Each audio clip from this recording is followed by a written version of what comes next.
It's a great pleasure to have Mustapha here today. Thanks a lot for accepting our invitation. Mustapha Ishak is a professor of physics and astrophysics at the University of Texas at Dallas, fellow of the American Association of Advancement of Sciences, and fellow of the American Physical Society. Before that, he was a research associate at Princeton University, and he completed his PhD in 2002 at the Queen's University in Canada and received the prestigious fellowship of the Research Council of Canada. Mustapha works on the problem of cosmic acceleration and dark energy, testing general relativity at cosmological scales and modified gravity, consistency between cosmological datasets, gravitational lensing, and intrinsic alignment of galaxies. Today, he will present the DESI's for CR cosmology and dark energy results from the Baryon Acoustic Oscillations. Mustapha, please, you can start when you're ready. Okay, thank you. Hello, everyone, and thank you, Eleonora, for the introduction, and thanks for CosmoVerse for the invitation. I am delighted to be here today and to present results on DESI first-year cosmology and dark energy results from the Baryon Acoustic Oscillations. And I will speak on behalf of the entire DESI collaboration. In fact, 72 participating institutions, and also a big thank you to our sponsors that are listed here. What is DESI telling us about the universe today? First, we recall that DESI was designed and was built with the chief goal to go after the nature of dark energy that is driving cosmic acceleration. And it delivered. It delivered to us a precise history of the universe expansion in the last 11 billion years. When you think about it, the age of the universe is about 13.8 billion years. And DESI is able to go and constrain and dig into the last 11 billion years. And in doing so, it is able to give us constraint on the expansion history and the dark energy that is driving cosmic acceleration. It is also able to give us constraint on the Hubble parameter, on spatial curvature, on neutrino masses, and a number of other cosmological parameters. Let's step back with 2 steps and use one slide here to talk about what is dark energy. So this dark energy, 2 words that were coined in order to represent cosmic acceleration. So it represents 70% of the dynamics in the universe, or if you want, 70% of the energy budget in the universe. So it's quite dominating. And if you think about it, so dark energy is very often modeled as an effective mathematical or an effective cosmic fluid that goes into the Einstein equations, but with an equation of state, which is the pressure over the energy density, that is negative. And in fact, it has never been really a problem that mathematically and within general relativity to generate cosmic acceleration. If you have such a perfect fluid, an effective perfect fluid with a negative equation of state, and in fact, an equation of state that is smaller than -1/3, so you can see from the Friedmann equations, the second Friedmann equation, that this factor will go negative. And with the negative already present here, it gives us a positive cosmic acceleration. So mathematically, that has never been a problem. However, what is dark energy exactly physically, microscopically, physically, what is dark energy? There has been some number of candidates that were proposed or modified gravity and some effective dark energy candidates, and that have slightly different W, equation of state, or slightly different equation functions W. It can be a function. And it is there where DESI comes in. And DESI can measure W to high precision. And then the goal is to discriminate between such dark energy candidates. How does it do it? Well, DESI goes after spectroscopic redshifts of a large number of galaxies and quasars. And in fact, for the first year, it collected over 6 million redshifts of objects. And for the 5 years of the survey, it will collect over 14 million redshifts. This goes into bright galaxies at the low redshifts here, then LRGs, ELGs, quasars. And quasars are used as tracers themselves, but they are also used for Lyman alpha forests. So with this information, with this over 6 million redshifts, so DESI made a large, in fact, for now the largest 3D map of the universe. And DESI is looking specifically for patterns in this 3D map of the universe. Those patterns are called the Baryon Acoustic Oscillations, the BAO. What are they? To explain what are they, we need to go to the universe when it was in its infancy. At the early universe, the primordial universe, the universe was a plasma made out of photons and baryons. And then in that plasma, gravity was bringing things down, collapsing them down. Photons, pressure were pushing things outwards. And there was this competition, these oscillations between the two. We call them the acoustic oscillations.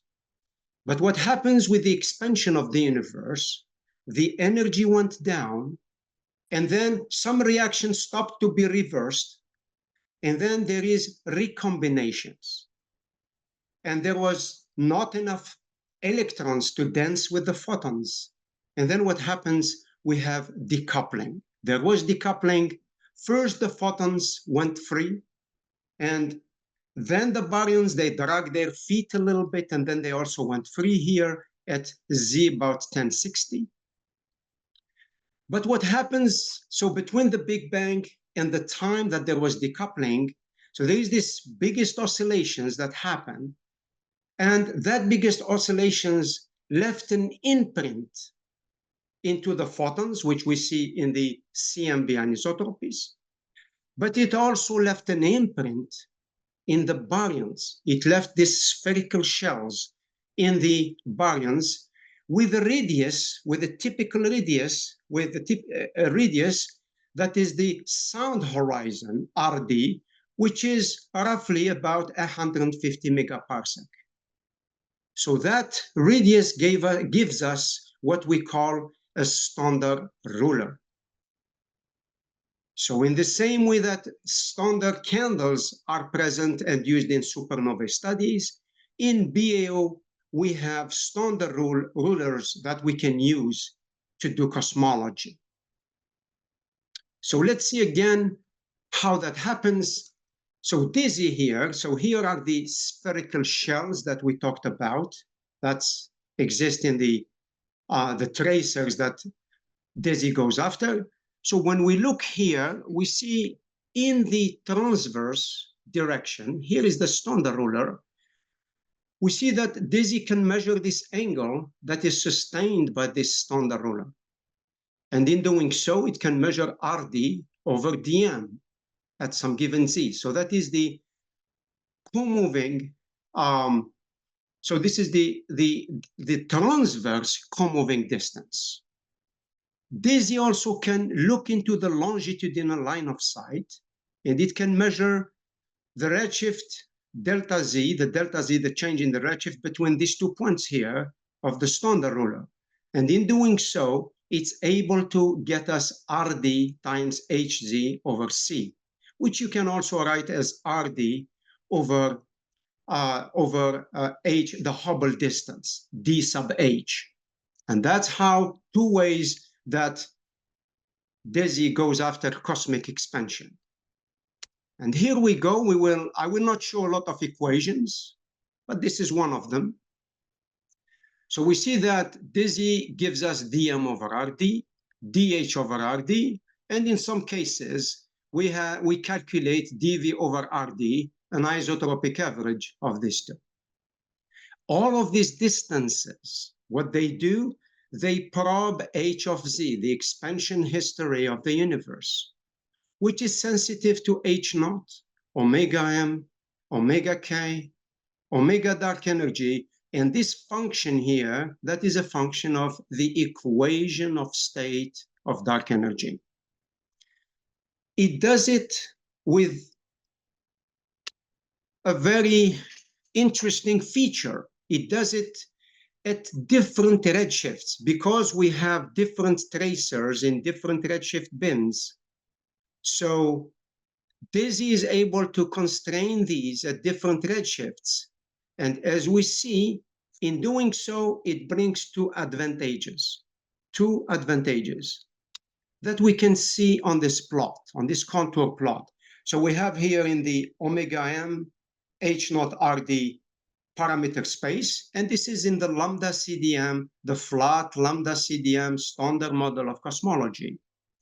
We look at these different tracers, and if you look with me here, you look at these different directions of degeneracies.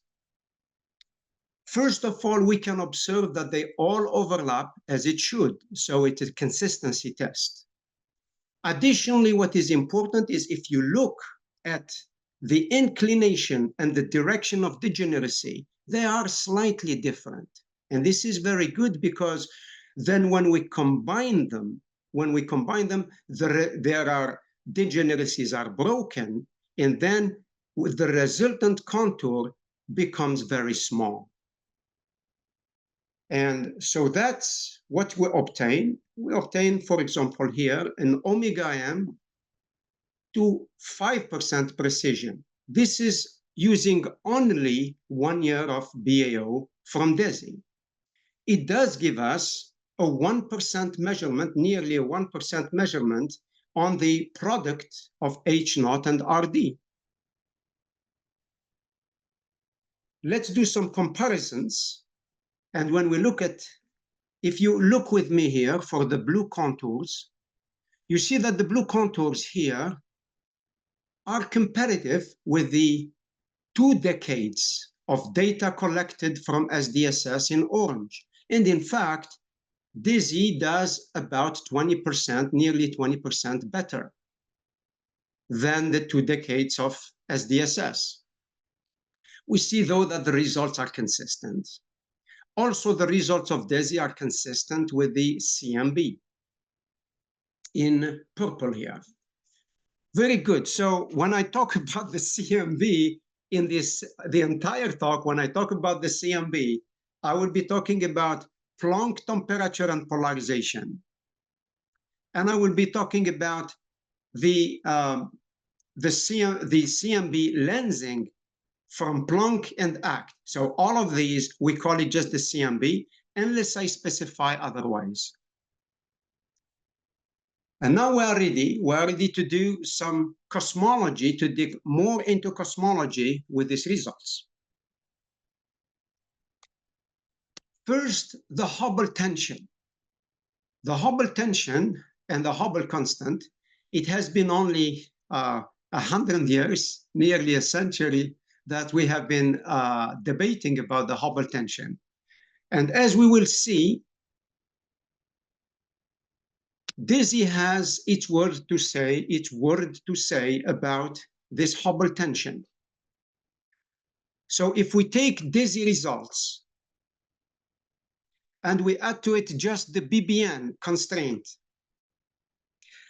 On the physical baryon density omega BH squared, when we combine this DESI BO year 1 with BBN, the Big Bang primordial nucleosynthesis, with this constraint on omega BH H squared, this is enough to break the degeneracy between H naught and RD, and it sets H naught free.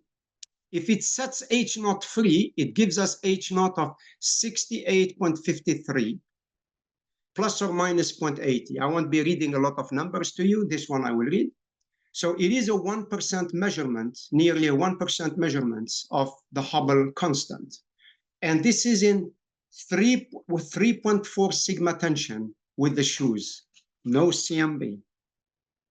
No CMB in this plot, in this number. So 3.4 sigma. And here again, the reference for BBN, the reference for the shoes, collaboration, and the for CCHP that I will show on the plot. Let's look at this a little bit more into this plot here.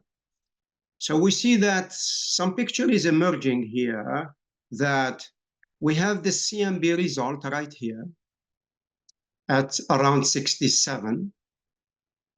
We have the DESI result that this guy here, that gave us the 3.4 sigma right here. This guy here is, when we add to it theta star, the acoustic angle, and we see that this goes to 3.7 sigma when we use this one here. But let's use this one here because it's just depend on DESI and BBN. We see that again it is in a 3.4 sigma with the measurement from the shoes collaboration. And in fact, so that's an important result. So no CMB, we see this tension here between the two. Additionally, we do see a little difference here, a little difference between what the CMB is telling us and what DESI and what DESI and BBN, sorry, is giving us. So it is about 1.8 to 2 sigma tension here. So that's the story what DESI is bringing to the table as far as the Hubble tension is concerned. DESI also has a word to say about cosmic curvature. So we see that in blue here is DESI, in purple here is the CMB on cosmic curvature. It used to be a time where we had a lot of debates about cosmic curvature. About maybe 20 years ago or 25 years ago, so we see that if we combine DESI with DESI BAO with the CMB, we get an improvement. We get an improvement of 5, a factor of 5 on this ellipse here. Sorry, on this error contour here, on this error contour. So this confidence contour then error reduced by a factor of 5. And if we look into the omega k itself, so that brings, if with the CMB here is omega k, so if we add DESI to it, it breaks degeneracies and it brings the error down by a factor of 3. And both of them, and this result is actually a very tight constraint on cosmic curvature in favor of spatial flatness in the universe. Good. Now we arrive to the heart of the heart of the talk, the heart of the results, and that is the dark energy. So if we look at dark energy, so you can see the entire titles. So if we look into dark energy, what you see is the next step that we do, instead of using the lambda CDM, we use in this time, we use actually the WCDM. We use one step farther, which is this. We allow for the equation of state to depart from -1, like in the lambda CDM, it's -1. Here we allow it to go one step farther, different from -1, but we allow it but we keep it constant. So constant, but we allow it to vary. And that's the WCDM model. If we do so, here is the results. So what we get first here, you see that, again, DESI in blue, DESI BO in blue, the constraint. Again, here is the errors, or sorry, the contours, the confidence contour from Planck in purple. And then we see that here are the supernovae in this direction. So they have nicely different directions of degeneracy. When I talk in this presentation, when I talk about supernovae, we will be talking about the Pantheon Plus, Union 3, DES, the Dark Energy Survey, year 5 supernovae. That's what we'll be talking. And we will not combine them in any way. When we use them, we will use them one at a time with other data sets when we add them to DESI and the CMB. Well, if we do this, we see this is what emerged, what we see. We see that in both cases, so the W sits on a cosmological constant value here with, after all, 15% precision. But if we combine DESI, CMB, and the Pantheon Plus, we do get to a 2.5% precision. The value sits on a cosmological constant. However, there is still room for other dark energy candidates and so forth, but nevertheless, this is consistent with lambda CDM. However, we did not explore the full story. We did not, if we allow for W to change with time, if we allow for W to change with the redshift, the scale factor A, then really a different image, a different picture emerges from this. Let's start looking at that. If we look in this plot, we see that we have in dashed black here, we see this is the result from DESI alone, just DESI BAO. We see that the 68% are here, and they lay in this quadrant here. And if you look with me a little bit into this plot, you see that this line WA equal to 0. And if you look at the W naught equal to -1, this line here, and the point crossing point here, that's the lambda CDM, that's the cosmological constant, -1,0 value. So we see the first plot here that the 68% doesn't include this point here. However, the 2 sigma or 95% do include the cosmological constant. The next step that we did is that we took the BAO, the DESI BAO data, and we added to it the CMB. And then the interesting stuff started to come up. When we combine these two, you see that this point here is not anymore within the 2 sigma contours. And in fact, it is in discordance with the cosmological constant up to a 2.6, sorry. You see, it's up to a 2.6 sigma, a 2.6 sigma contour here. 2.6 discordance with a cosmological constant. Well, the trend started, and then we started looking with other data combination. And in fact, this happened, this first plot, each time I look at this plot, I remember December 12th in 2023, December 12th, a Tuesday, where we unblinded the data. So we unblinded the data, the BAO data on the Tuesday. It was a conference, a DESI conference. We unblinded the data, and then, well, we had the data. We put this into our pipeline for cosmological inference. And by the end of the day, by the end of the evening, late in the evening at night, the results started to emerge, and we started some of us spent the night plotting stuff and exploring stuff. It was very exciting. And I remember one of our colleagues, I think we were, at least at some time, we were three on Slack channel, and I think we're three at different continents. And then we, one of the colleagues said, oh, we are like kids in a toy store. And I think that was really a nice metaphor and a nice thing, because I couldn't have said it better. And that's exactly how I think I was feeling myself. So we continued and we looked into it.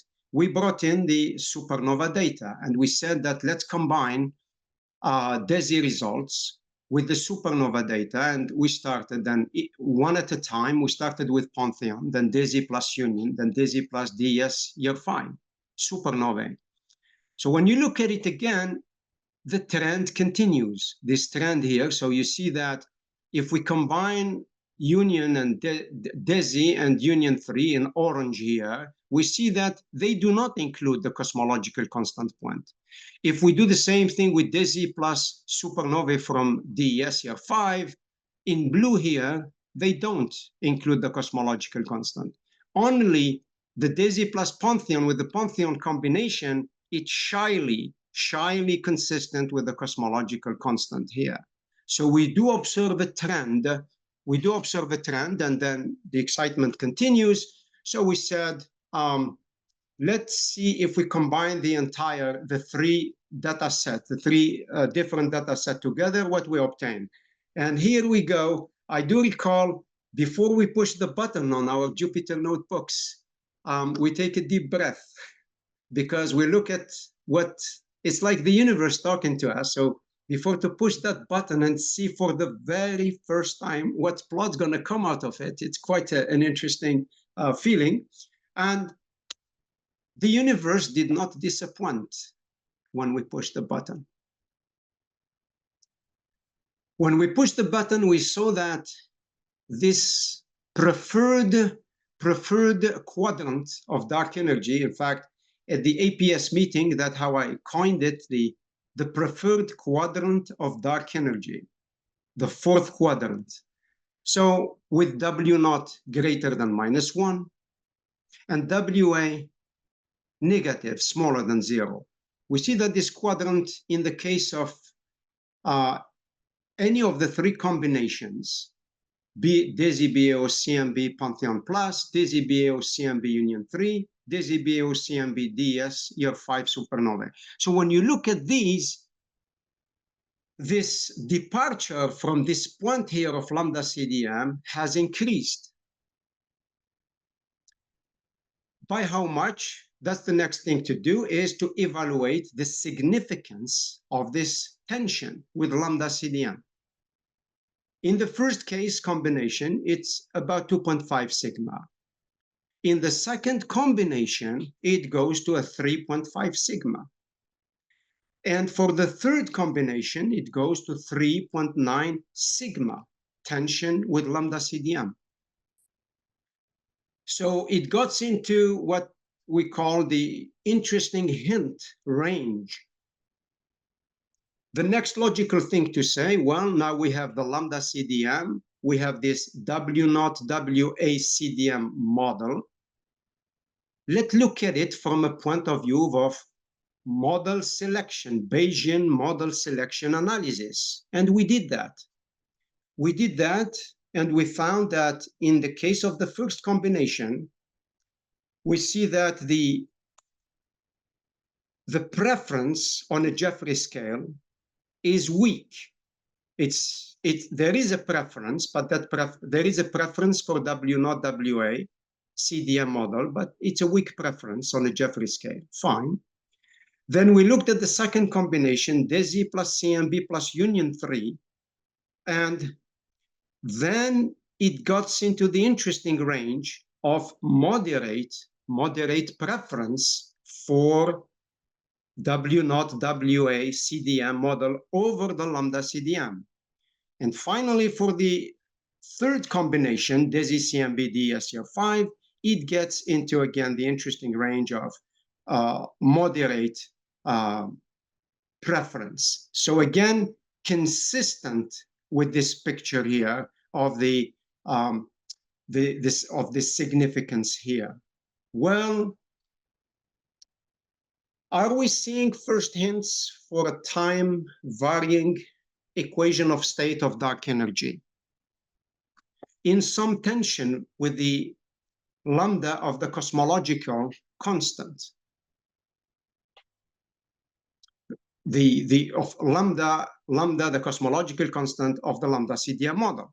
Are we seeing first significant or hints for departures from that?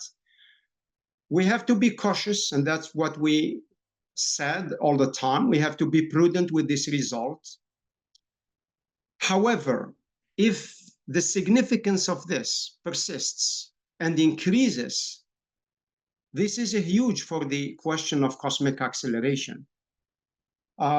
This is like having a break on this question of cosmic acceleration.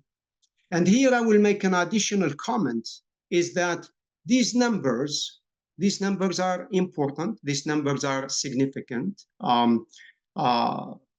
They are significant hints. They are talking to us. But what I recall, like, as I said a little bit earlier, I recall like 25 or 30 years ago, when we started seeing hints of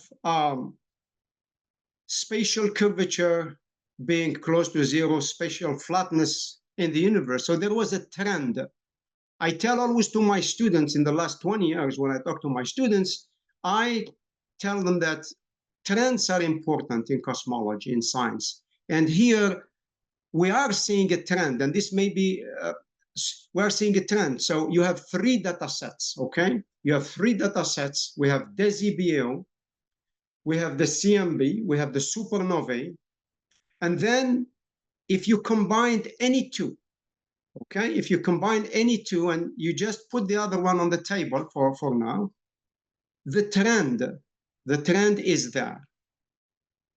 And then when you put the 3 together, then you get this kind of significance. So the trend is also to be kept in mind. Anyway, so that's the, this is about, so what DESI is showing us. So, and again, as I said, we are working on DESI year 3 data and digging farther into this to obtain further significance of these results. If we throw in cosmic curvature that I just mentioned, the results get weakened a little bit, but not that much. So we still have a preferred quadrant, this dark energy preferred quadrant. So we still have it here. So it doesn't change much.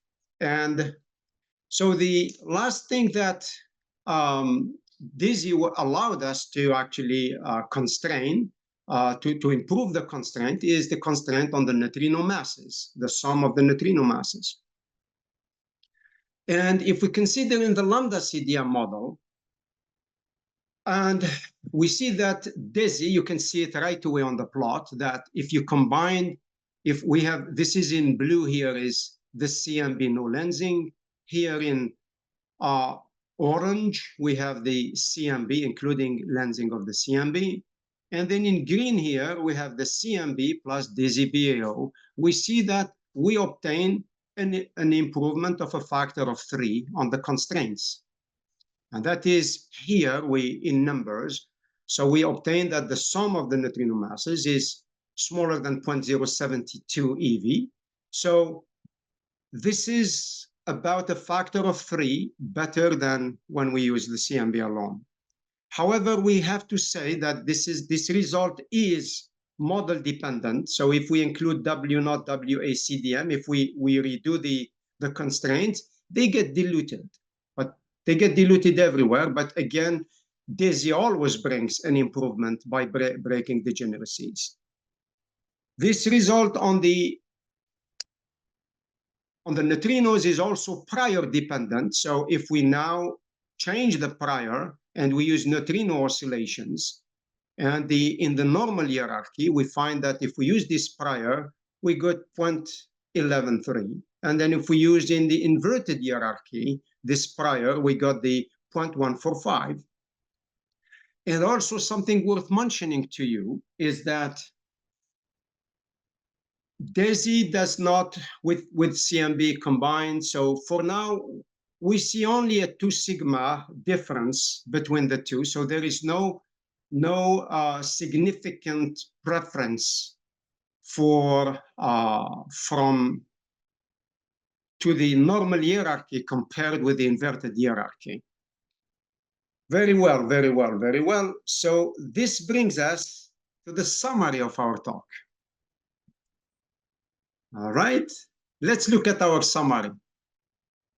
First, DESI plus the CM plus BBN constraint, they give us a constraint on H naught of about nearly 1%. And this is in tension with the local measurement from the Schuss collaboration to about 3.4 sigma. So this is something that is now on the table. Next, DESI plus CMB gives a very tight constraint on cosmic curvature or spatial curvature in the universe, again in favor of a flat universe. If we go to the dark energy result, we start with a WCDM model where W is allowed to vary from -1, but still constant in time. If that's the case, then we find that DESI itself is consistent with a cosmological constant. DESI plus CMB is consistent with a cosmological constant. It doesn't include other models.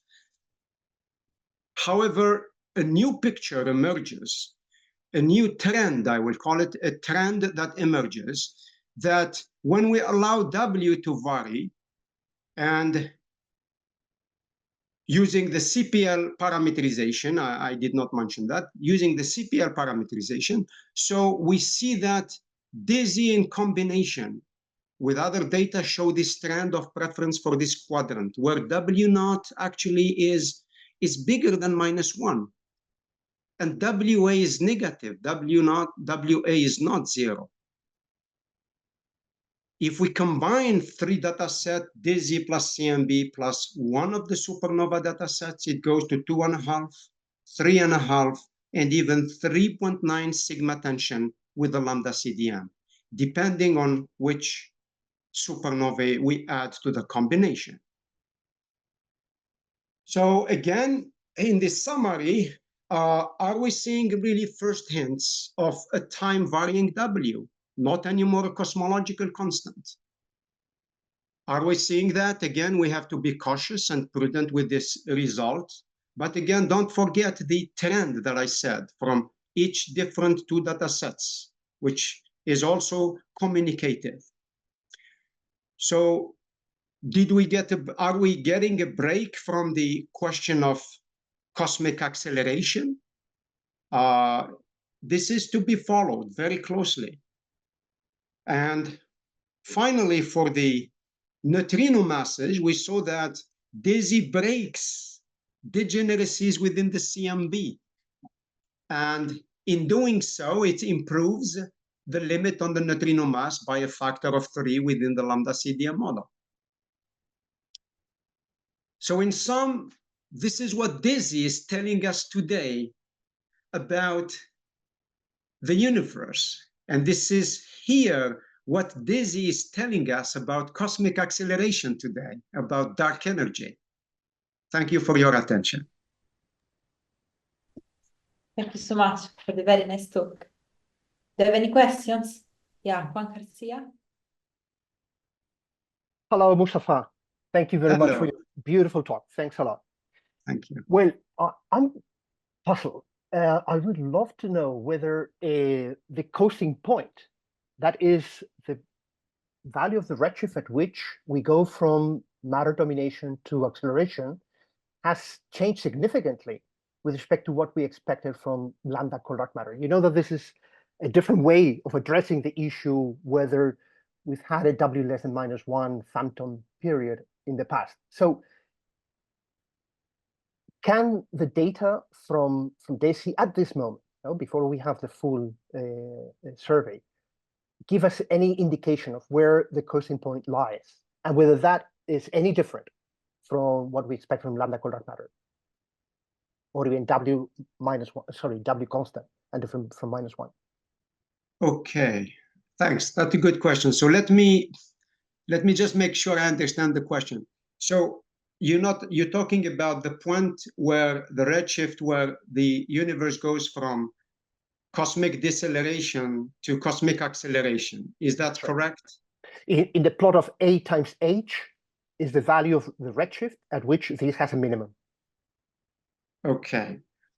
Yes. Okay. So this is I don't know the numbers by heart, at least in this one. So it's a good question. I don't know, but I thought you were referring to this crossing -1, but that's not. No. Yeah, you are talking about. I asked you because it's a very sensitive probe of the matter content on the one hand, and on the other of the point of beginning of acceleration, and different scenarios where you don't have to apply CPL. I mean, any other W of A solution would have a minimum. Actually, okay, excellent question.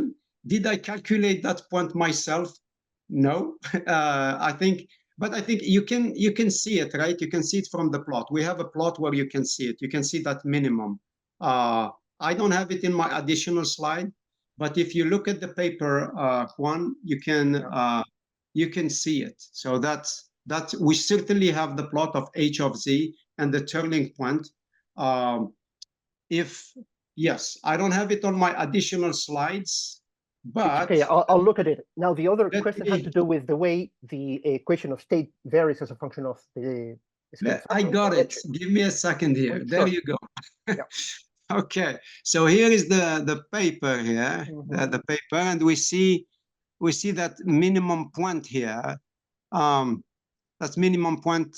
I mean, it's still lambda cold dark matter is 0.54, something like that. No. Yeah. Well, root of 2 omega lambda over omega matter. Sure. So I don't have the numbers in my with me, but this is the plot. But if you, we didn't pay particular attention to it, but thanks to bringing that to my attention, to our attention, and we look more into it. If it's telling us something, we will explore it. Thank you. Okay. Thank you. Thank you, Marie-Noël. Yes. Hello. Hi, Mustapha. Thank you for a nice presentation. I'd like to know to which extent can we consider the DESI data as free from systematics, possibly coming from the late time inhomogeneities? Late time inhomogeneities.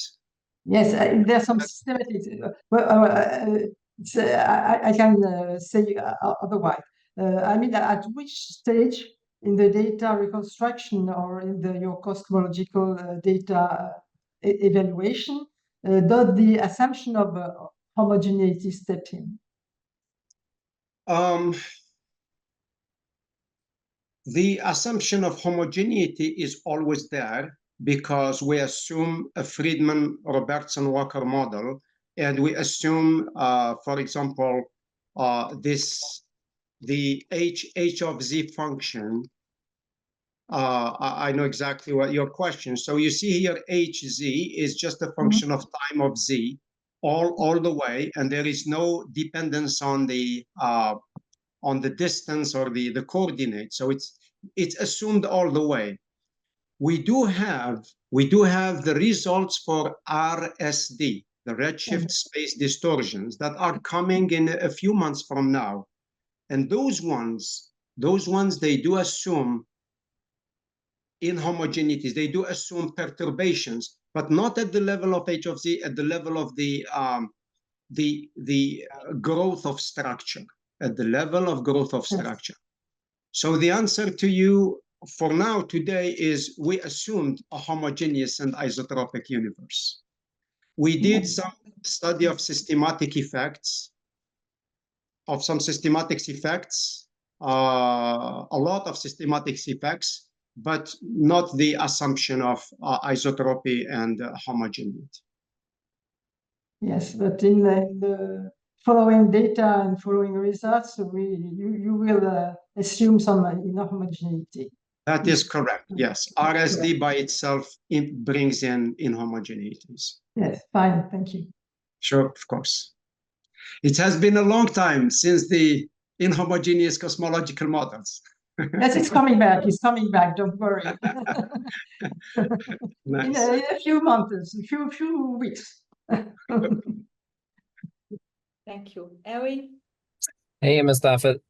Thanks for the talk. So in November 2023, Union 3 basically already had a result that W0 was greater than -1, right? So your unblinding was in December, right? Yes. And maybe their result is sort of greater than 2 sigma.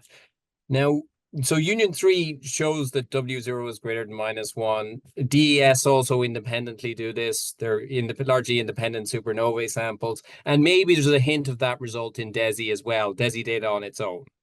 Okay, now the problem is that once you basically have an equation of state that differs, like particularly one that's in the quintessence regime, close to Z = 0, if W is greater than -1, H0 wants to go south. H0 wants to go to lower values. And when we look at, any of the tables in the DESI paper, it's clear that that's happening. So you could never restore concordance. If local H0 is biased high, above 70 kilometers per second per megaparsec, you couldn't use the CPL model to build a new concordance model. It's just impossible. Okay, so that's the first point. Now, what we've been doing which is separate. So basically, if you try to, I guess what I'm trying to get at is when you try to interpret this is a dynamical dark energy model, your data, and maybe even the DES data and the Union 3 data, you may run into trouble with local H0. So that's essentially where I'm going with this point. And let me just mention that we've recently taken a look at the DES 5-year supernova sample. We've looked at it tomographically. We fitted the flat lambda CDM model, and we find that the omega m parameter is not a constant, that it evolves with effective redshift. So it actually increases with effective redshift across the sample. So this is actually a variation of the lambda CDM model within the lambda CDM model, because omega m needs to be a constant.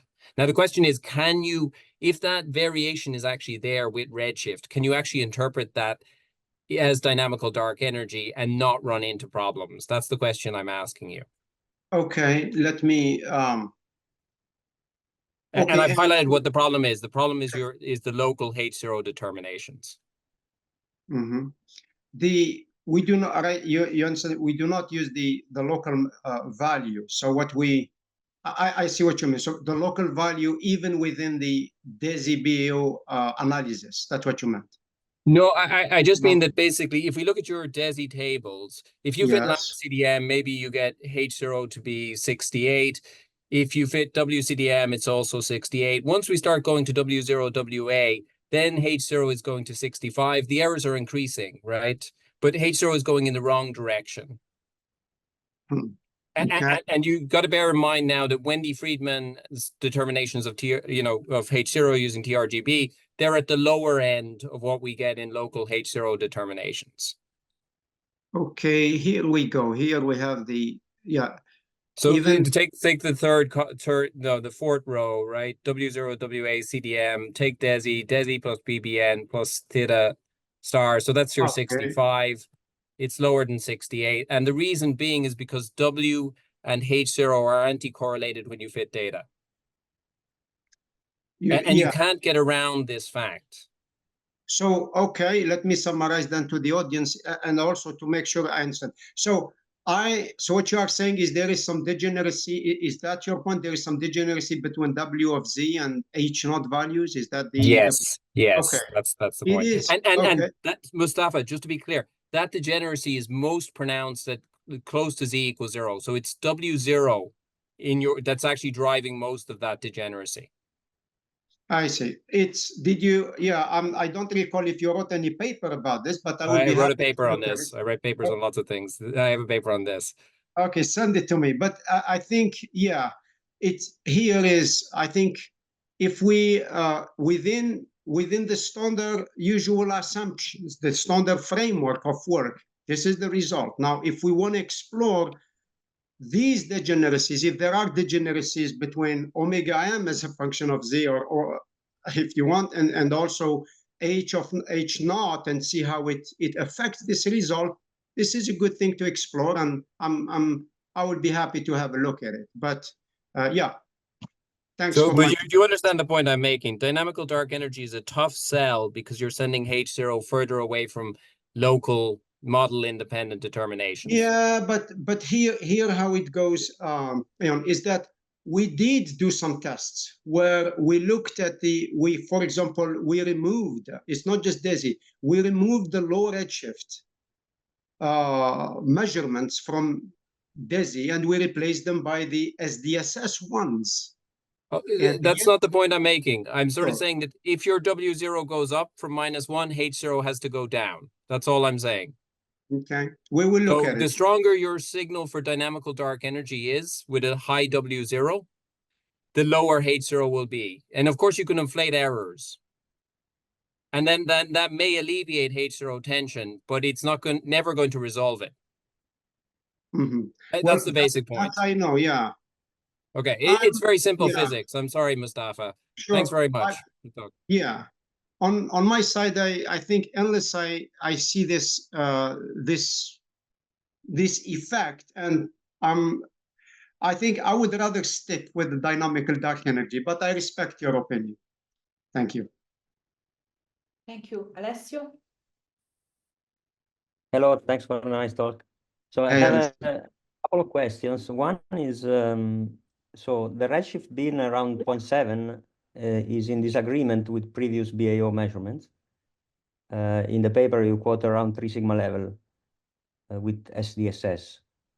I was wondering if you have an understanding why this happens, and Sure. which one should we trust? Yeah. That's a good question, Alessio, and we are working on it to understand that discrepancy at 0.71. It is something we are working on it. But again, but thanks for mentioning it. But again, yeah, so that's good. But again, what we did is we did a systematic removal of our points to see that the result of dynamical dark energy is not driven by any particular point. And that went fine.